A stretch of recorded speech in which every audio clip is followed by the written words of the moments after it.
بسم الله الرحمن الرحيم نحمده ونصلي ونسلم على رسوله الكريم أما بعد فأعوذ بالله من الشيطان الرجيم بسم الله الرحمن الرحيم ولا تهنوا ولا تحزنوا وأنتم الأعلون إن كنتم مؤمنين وقال النبي صلى الله عليه وسلم إن الله يرفع بهذا الكتاب أقواما ويضع به آخرين صدق الله العظيم وصدق رسوله النبي الكريم أما بعد محترم و مکرم جناب صدر، حضرات اساتذہ کرام، مہمانان عظام اور میرے عزیز ساتھیوں، آج کی اس پر رونق تقریب میں چند جواہرات سخن بکھیرنے کی سعادت حاصل کر رہا ہوں۔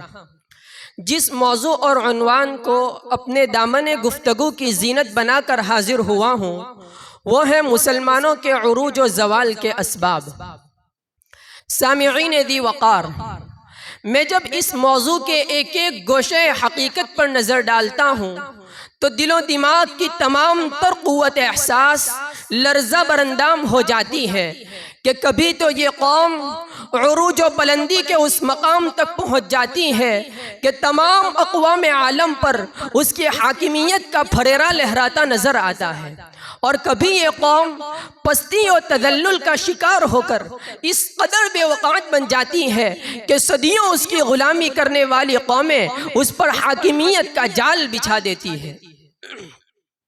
میں نے قرآن مقدس سے اس کے اسباب کے بارے میں پوچھا تو مجھے جواب ملتا ہے وَأَنْتُمُ الْأَعْلَوْنَ إِن كُنْتُم مُؤْمِنِينَ۔ دوسری جگہ ارشاد ہوتا ہے وَعَدَ اللَّهُ الَّذِينَ آمَنُوا مِنْكُمْ وَعَمِلُوا الصَّالِحَاتِ لَيَسْتَخْلِفَنَّهُمْ فِي الْأَرْضِ، یعنی ایمان اور اعمال صالحہ کا اتصال عروج مسلم کا سب سے پہلا قرینہ ہے۔ صاحب روح المعانی علامہ علوسی رحمۃ اللہ علیہ لکھتے ہیں الدلالة على أن الاصل فی ثبوت الاستخلاف الایمان، اور صاحب روح البیان اسی بات کی طرف اشارہ کرتے ہوئے فرماتے ہیں من اصلح فیما بینہ وبین اللہ اصلح اللہ ما بینہ وبین الناس۔ آج زوال مسلم کا پہلا سبب تعلق مع اللہ والرسول کا ضعف اور اعمال صالحہ کا فقدان ہے۔ دنیاوی آسائش کا دل و دماغ پر اس قدر غلبہ ہو گیا کہ دل ناکام میں اب تو شورشیں برپا نہیں ہوتی، دل ناکام میں اب تو شورشیں برپا نہیں ہوتی، امیدیں اس قدر ٹوٹی کہ پھر پیدا نہیں ہوتی۔ عزیزان من،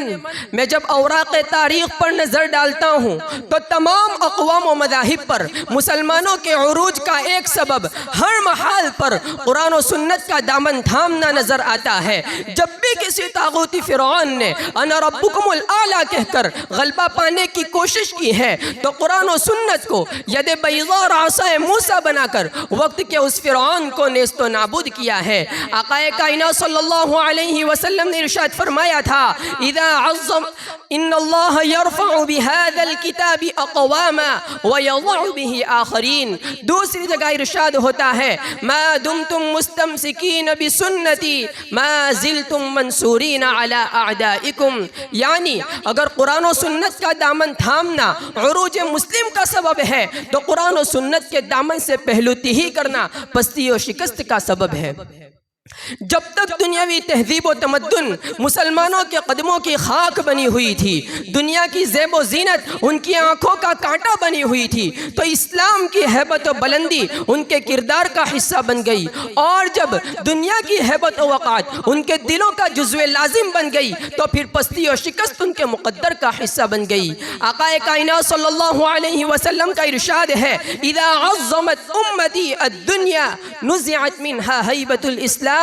کہ مسلمان کی ہیبت و وقعت اس وقت تک بلند رہتی ہے جب تک اس کے دل و دماغ پر اللہ کی ہیبت کا ستارہ درخشندہ رہتا ہے۔ علامہ عزیزی رحمت اللہ علیہ میرے اس جملے کی یوں عکاسی کرتے ہیں لِأَنَّ الْهَيْبَةَ لِمَنْ هَابَ اللَّهِ،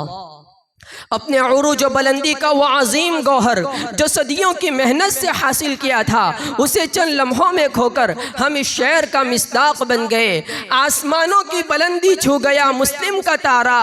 آسمانوں کی بلندی چھو گیا مسلم کا تارا، اب فلک بھی دیکھتا ہے اس کی پستی کا نظارہ۔ عزیزان گرامی قدر، اگر آپ 1400 سالہ اسلامی تاریخ کی ورق گردانی کریں تو آپ کو عروج مسلم کا ایک بنیادی عنصر مسلمانوں کے اتفاق و اتحاد کی صورت میں نظر آئے گا۔ قومیت و عصبیت، لسانیت و علاقیت اور رنگ و نسل کے امتیاز کو ختم کر کے جب یہ قوم آگے بڑھی ہے تو عالم کائنات کی تسخیر ان کے قدموں سے وابستہ نظر آتی ہے، اور جب قومیت و عصبیت اور رنگ و نسل کی تفریق ان کے دیار اخوت میں داخل ہوتی ہے تو پھر خود ان کی نظروں میں ان کا وقار و عروج پستی و ذلت میں بدل جاتا ہے۔ دراصل اتفاق و اتحاد ہی وہ عظیم سبب ہے جو مسلمان قوم کے عروج میں بنیادی عنصر کی حیثیت رکھتا ہے۔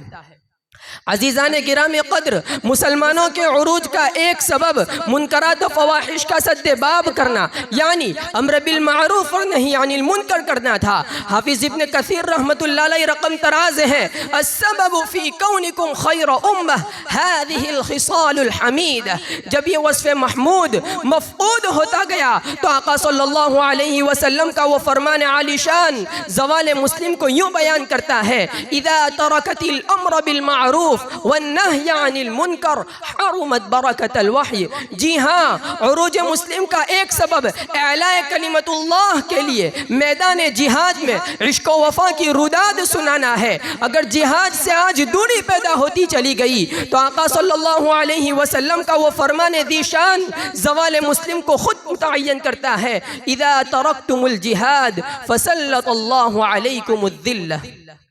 عروج مسلم کی خاطر آج بھی سردر کی بازی لگائی جائے تو نصرت خداوندی آج بھی قدم چومے گی، جس کی روداد اقبال کی زبان سے یوں عیاں ہوتی ہے: فضائے بدر پیدا کر فرشتے تیری نصرت کو، فضائے بدر پیدا کر فرشتے تیری نصرت کو، اتر سکتے ہیں گردوں سے قطار اندر قطار ربی۔ وآخر دعوانا الحمدللہ رب العالمین۔ ماشاءاللہ۔